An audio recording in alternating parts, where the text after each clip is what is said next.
Hi there. Thank you for joining the Strong program here at the Marshalltown YMCA-YWCA. My name is Keisha Lockhart. I am the Health and Wellness Coordinator here at the Marshalltown YMCA-YWCA.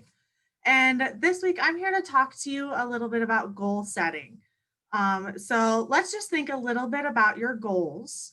And if you have a second and a pen, jot down what one or two of your goals are that you're kind of thinking here that come to mind. So now we are going to take whatever you jotted down and make those goals SMART. So SMART is an acronym that takes your goals and makes them into a plan. So the acronym stands for specific, measurable, attainable, realistic, and time bound. So we are going to take a look at one of the common goals that people have when the new year hits, and that's to move more. So just because we're looking at a movement-based goal does not mean that SMART goals only work for movement goals. They do work for all types of goals. So feel free to set it for healthy eating habits or even reducing something like reducing your screen time or anything like that. SMART goals can be adapted for any type of goal, not just exercise. So we're going to talk a little bit about move more just as our example today, but feel free to insert your goal that you wrote down as we're talking a little bit here. So move more, it doesn't really tell me a whole lot. Probably not something I'm really going to reach because I don't even know what I'm doing exactly. So I'm not sure what that means in context for me. So we're going to transform move more to being a SMART goal.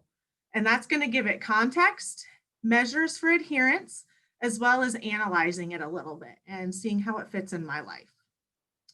So first, we're going to start with the S, specific. So that is the who, the what, the when, the with whom, the how often. If you're familiar with exercise principles or are going for a movement-based goal, FIT might be a principle that you've heard of. That means frequency, intensity, time, and type. So we're going to think about that a little bit for our movement-based goal here to move more. So frequency, we're going to do it every day. So we're going to move every day. And then intensity, we're going to do walking. That's the goal here. And then time, I'm going to do it in the evening. And then type, again, is walking. So goal, let's just say, let's get 10,000 steps a day. And I'm going to do that by getting up more while I'm at work. And then also by coming to the Y and walking in the evening. So that's just an example of how you can make that move more into specifics. Now, continuing on with that move more goal, we're going to skip to the M. So that's measurable. So what are we tracking? With this movement goal, we're going to track steps and the frequency, which is every day. So we're going to track how many steps we get and every day. Our goal is to get 10,000 every day. Again, this is just an example. Feel free to fit it to your specific goals. A is attainable. This one is going to be personal. So is it in your power to accomplish this? That means, do you have access to what you need access for to do this?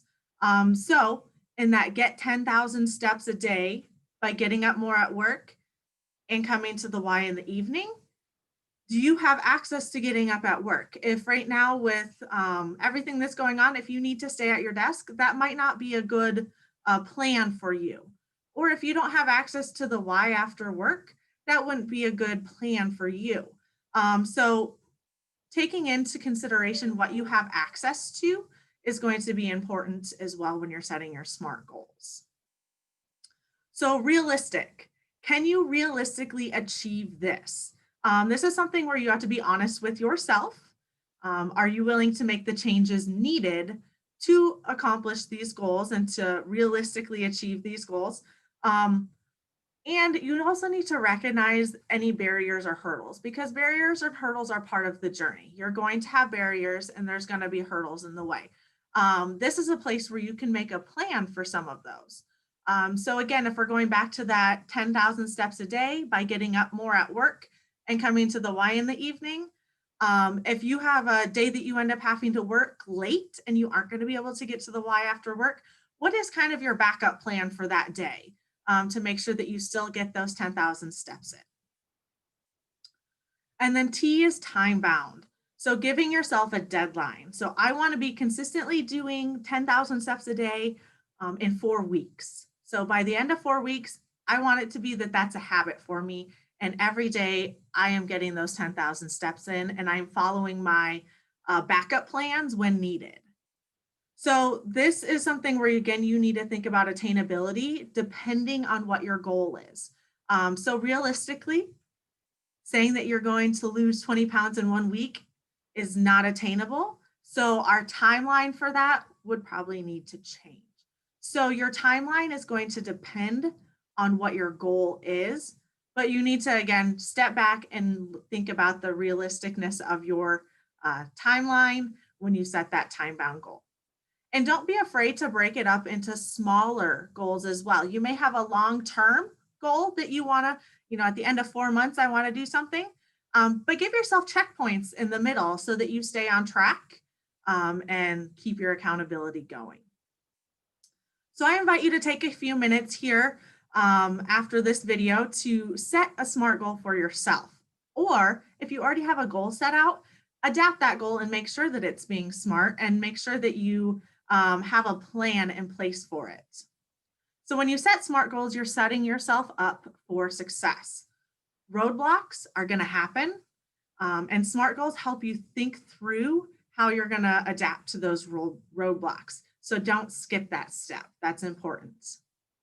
I love working with SMART goals, and I would love to help you think through your new goals so that you're setting yourself up for success. Have a great day.